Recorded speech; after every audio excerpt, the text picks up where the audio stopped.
Ang boses na nakakakita. Serbisyong walang palya. Bawat kaganapan ay saklaw. Walang balita na hindi tanaw. Ito ang mas pinalakas na boses ng pamantasan. Radyo Pilimon.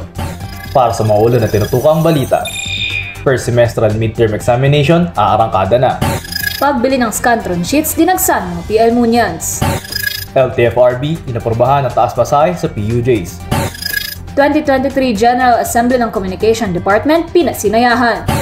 First semestral midterm examination, aarangkada na. Para sa mga detalye, andito si Patrick Gayoso.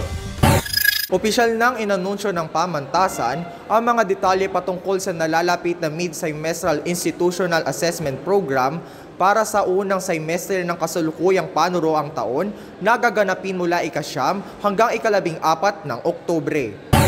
Sa kanilang FB post, makikita ang petsa at lokasyon kung saan magtetest ang bawat course, year at section. Kasabay nito ay pinaalam nila ang mga nararapat dalhin para sa nasabing pagsusulit. Ito ay ang Scantron sheets, 2 piraso ng Mongol 2 na lapis, pantasa, ID o Certificate of Matriculation, ballpen, pagkain at tubig, at isang maliit na bag na paglalagyan ng mga kagamitan. Samantala, naglabas rin sila ng supplemental policy para sa mga hindi makakadalo sa nakatakdang araw ng pagkuha ng exam. Sa kanilang inalabas na guidelines, magbibigay sila ng konsiderasyon sa mga working students, may karamdaman, namatayan, nasalanta ng kalamidad, at irregular students na may problema sa schedule ng pagsusulit. Marapat na magbigay ng letter of request at katunayan ng dahilan at paaprobahin ito sa nakaukulang departamento tsaka mag-intay kung kailan makakapag-test. Pagbili ng mga Scantron sheets, dinagsan ng PL Munians. Para sa espesyal na pagtutok, narito ang ulat ni John Darwin Encarnacion. Ika-6 ng Oktubre, kasalukuyang taon, ang huling araw ng pagbili ng Scantron sheets na kakailanganin para sa unang midterm institutional examinations para sa taong panuroang 2023 to 2024 na magsisimula na sa susunod na linggo. At makikita nga natin ang mga PL Munians na nagsimula ng pumila ng maaga sa ating business center ng pamantasan.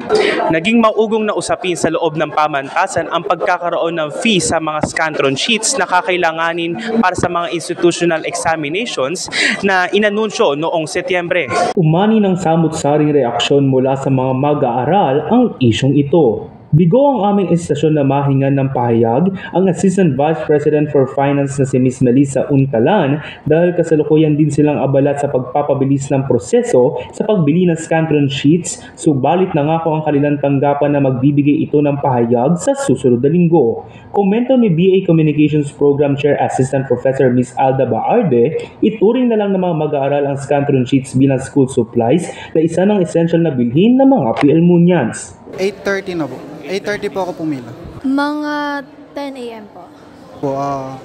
Sana po next time pag malapit na po yung exam, kahit merong isa o dalawa lang po na kahit representative lang po ng yun lang po na maggagawa ng Kung alam na lang ganito kahaba yung pila, sana nung Wednesday, pinag-claim na nila yung mga nag-order and bilang rin naman kasi nila yung students.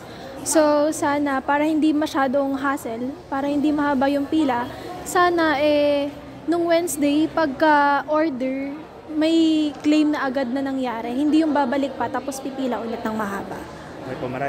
Inaasahan na magpapatuloy ang daloy at pagpunta ng mga mag-aaral sa University Business Center ngayong araw.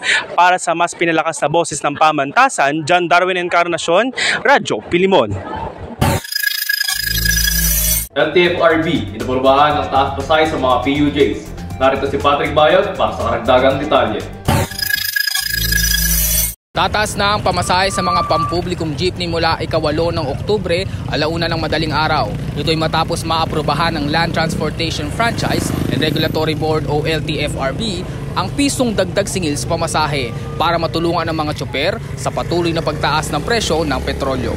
Mula sa dating 12 pesos, magiging 13 pesos na ang minimum fares sa mga traditional jeepneys, habang ang dating 14 pesos na pamasahe naman ay magiging 15 pesos na ang minimum fare sa mga modernized jeepneys. Ayon sa LTFRB, hindi na kailangang kumuha ng mga tsoper ng taripa o fare matrix para sa pisong taas pasahe. Narito naman ang ilang panayam sa mga jeepney. Para sa akin, kasi sa sobrang taas ng diesel, para sa akin okay lang, pero sa mga mananakay, hindi fair. Dapat ibaba ng gobyerno ang diesel o kung ano mang oil para hindi lahat magtaas ng presyo. Yun yung para sa akin. Talagang dumadaing kaming mga driver sa sobrang taas ng diesel. Yun lang talaga. Pero nauunawaan namin yung mga kapwa namin pasahero. Kasi malaking bagay yung piso para sa kanila eh. Malaking bagay din yung piso para sa amin. Kasi dagdag kita rin namin yun. Yun lang yung sa amin. Para sa mas pinalakas na boses ng pamantasan, ako si Patrick Bayog, Radyo Pilimon. 2023 General Assembly ng Communication Department pinasinayahan. Para sa iba pang detalye, narito si Almaray Villa Esther. One Voice, Empowering Perspective Through Communication. Iyan ang naging tema ng ginanap na General Assembly ng Departamento ng Komunikasyon noong Martes, ika-3 ng Oktubre, na pinangunahan ng Mass Media Student Society. Dinaluhan ng pagtitipon ng mga opisyal at faculty members ng Communication Department sa pangunguna ni Assistant Professor Alda Baarde, Communication Program Chair, na siya namang nagpaliwanag ng pagkakaiba ng luma at kasalukuyang kurikulum. Pinasinayaan naman ni na Mr. Jade Marperoy, Presidente ng College of Arts and Sciences Student Council, Dean Erickson Amion ng College of Arts and Sciences, at Dean Lily Harata ng Office of Students Affairs, na kapwa naman nagbigay ng kani-kanilang inspirational message. Samantala, nabigyan din ng pagkakataon ng Radyo Pilimon na ilatag ang mga programa nito at manghikayat sa co-mates na sumali sa organisasyon sa pagpapatuloy ng kanilang recruitment sa second semester. Tampok din sa naging gawain ng pagdalo ni Ms. Ina Flores, CEO ng Hey Rumi, na isang social media application na gawang Pinoy. Bumida rin sa nasabing programa ang dalawa sa Radyo Pilimon News personalities na sina John Darwin Encarnacion at Patrick Gayoso matapos nilang humataw sa sayawan. Tinapos ang programa sa mensahe ng pasasalamat ni Mr. Chris Ceballos Jr., Presidente ng MMSS. Para sa mas pinalakas na boses ng pamantasan, Almaray Villa Esther, Radyo Pilimon.